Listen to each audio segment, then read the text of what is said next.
Ndiniteka n'umunezero ntangire byo gusubira kuguha yambuwe mu mwanyi wa Isange TV imbonesha kuri mwe rudende gushikiriza amakuru n'ibiganiro biba bigezwe ko ndaguha ikaze rero mu makuru n'ibiganiro tugira tugushikirize muri iyi saha haba amakuru menshi cyane atandukanye haba muri politike mu nkino mwiperereza mu gateka kaze na muntu mu makungu ndetse n'andi makuru yose aba ari kwaravugwa ijya nino ndaguha ikaze rero mu mwanyi wa Isange TV imbonesha kuri imwe rudende gushikiriza amakuru n'ibiganiro biba vyakorewe amatuhoza tunyarukiye mu Burundi ngaha mu Burundi umutekano urabandanya utosekara uko kuri ubu ngubu biriko biravugwa ko mwishyamba kimeza rya Kibiramgo hariko haratambatamba indege z'intambara ndetse n'abasirikare itsinzi gusa biravuga ko kuri ubu ngubu bataramyekana aho abo basirikare ndetse n'izo ndege z'intambara byoba biriko biraturuka gusa amatwa dusumira ndetse n'amasoko yacu duhabwa aduha makuru aravuga ko kuva mu gatondo ka Karengo imigwi yitwaje ubugwanisho yinjiye mu ishyamba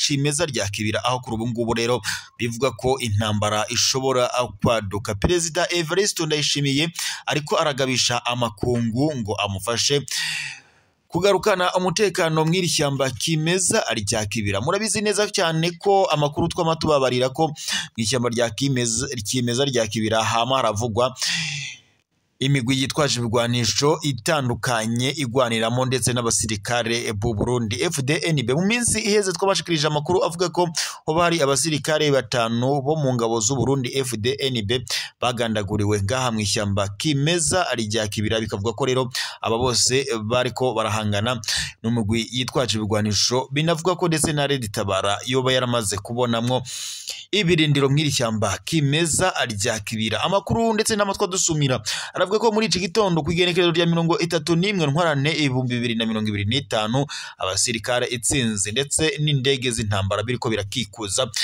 mw'iri shyamba kimeza rya Kibira. Ni ibintu biteye ubwoba abanyagihugu b'u Burundi bariko baratabaza, bamwe batanguye guhunga bafashe utwangushe, bamwe bariko barajabuka banyarukira mu gihugu kibanyi cy'u Rwanda aho bavuga ko kuri ubu ngubu ibintu bishobora kuba bibi cyane mu gihe hoba hatagize igikorwa.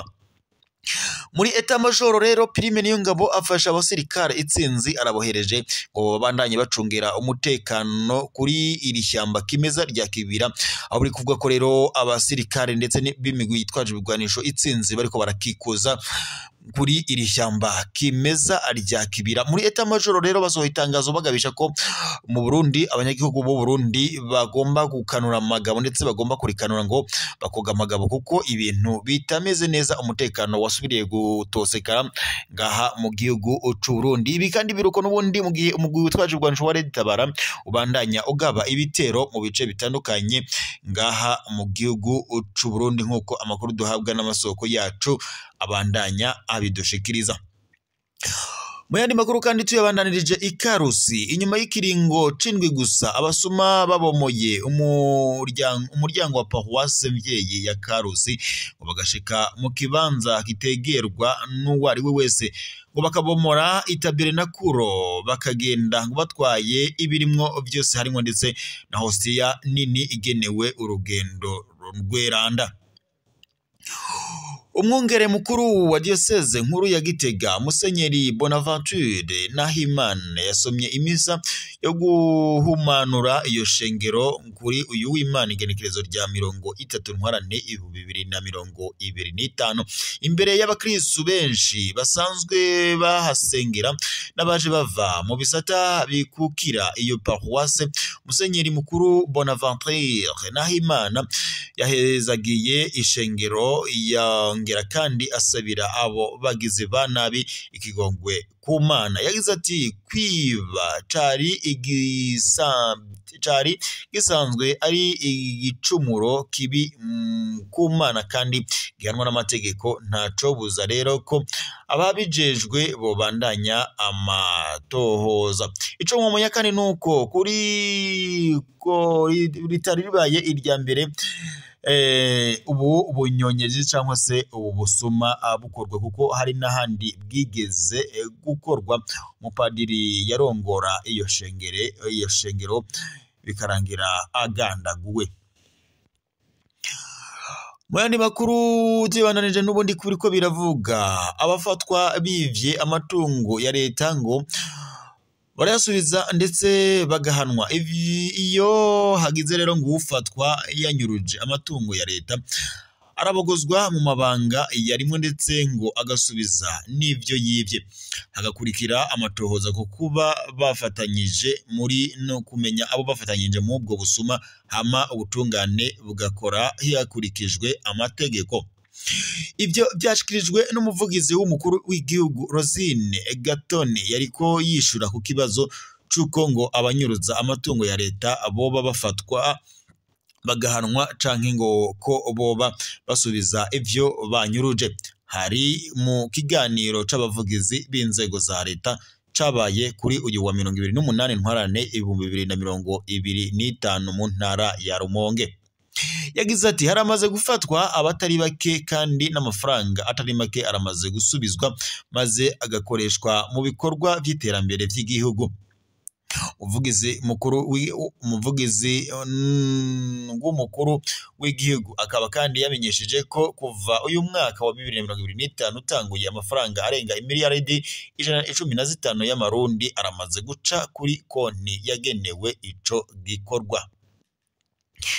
Kamenge haraye hahatswe guseseka amaraso kubera gushwana bapfa imigwi bafana.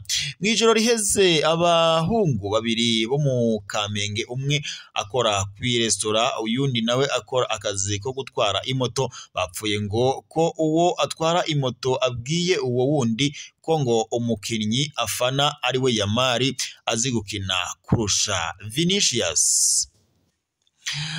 Barahaririye birakomera cyane, bahamagara ababumviriza, ishengero rirakorana, atangura kuzamwo n'ibitutsi. Umwe muri bo atuka uyundi ashizemwo umuvyeyi wiwe, nawe aca yumva ishavu amutera ibuye agira amahirwe rimufata kwizosi maze aca yiruka azana imbugita. Abantu barafatafata biba ivy'ubusa.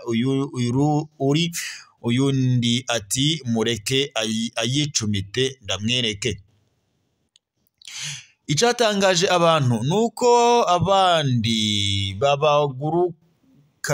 babangurukanya bisunze imigwi nabo bafana, bati abanaka nimwe muduza umunwa, abandi ati mwaguha abumunwa muremure ni mwebwe. Igishimishije haraje abagabo bijunja n'ijambo barabangurukanya maze babona gutururwa.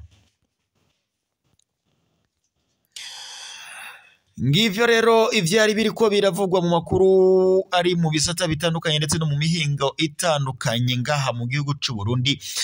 Reka tube dusozereye amakuru yacu ngaha, gusa tubibutse mu fyonde sabone ndetse na partage bivanye naho mwoba muherereye. Reka kandi dutere yambu abalogurikire dukurikira bari mu bice bitandukanye bigize igihugu cacu c'u Burundi, nk'abari mu bisagara bitandukanye, amazone atandukanye, ducimbiriro dutandukanye, ibisagara bitandukanye ndetse n'intara zitandukanye zigize igihugu cacu c'u Burundi, abari mu ntara nka Kayanza, Karusi, Bubanza, Gitega, Muramvya, Makamba, Bujumbura, Rugombo, Rumonge, Nyakabiga ndetse n'izindi ntara zose zitandukanye zigize igihugu cacu c'u Burundi ndabashije kudondora.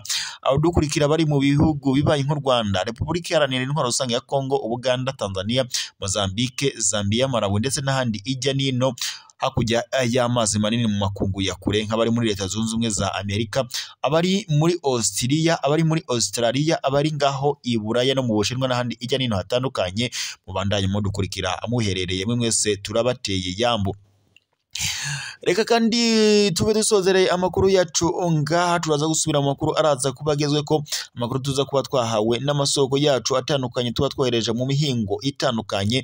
Tubifurize kugira umunsi mwiza, mubandanye mukurikira amakuru n'ibiganiro tubashikiriza ku munesha kuri yanyu mukunda cyane ya Isange TV, umunesha kuri mwe Rudende bashikiriza amakuru n'ibiganiro biba vyakorewe amatohoza, haba muri politiki, mu nkino, mw'iperereza, mu gateka kazi na muntu, mu makungu ndetse n'andi makuru yose aba ariko aravugwa ijya nino mu bisata bitandukanye. Imbonesha kuri yanyu mukunda cyane ya Isange TV ibashikirayo ikayabatororokaniriza ku buryo bw'idonido uko yakabaye. Reka rero tube dusozereye amakuru yacu ngaha, turaza gusubira mu makuru araza kuba agezweko.